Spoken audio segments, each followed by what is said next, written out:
เอากับทักทายสบายดีเนาะทุกคนวันนี้มาพบกันคือเก้าวันนี้ก็ตื่นแต่เช้ามาเขาก็ได้ดังไฟนึ่งเข้าเนาะ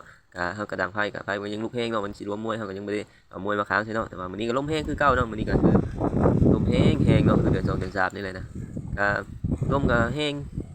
สีหนาวเนาะเราก็สีได้ย่างไปเบิ่งกันเย็บเสื้อขึ้นเลยเบิ่งกันข้ามทั่วของเขาเนาะอย่ามันล้มนะล้มมันแห้งเนาะที่ได้ชีวิตประจำวันแต่เช้าเนาะสีลุกมาเบิ่ง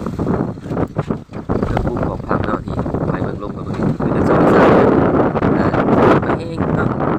ไม่ก็โล่งเนาะแถวนี้มันเป็นโล่งแน่ลงมาแต่ผาเนาะลมตูนลงมาก็สัตว์กูมาแถวนี้โอ้หน้าห้องนะพยายามข้างไว้จนจะปืดเขาก็ที่ย่างมาเนาะไก่สองตัวนี่ก็ตื่นแต่เช้าคือเดียวเนาะเขาก็มาเอามวยไปค้างเนาะบัดนี้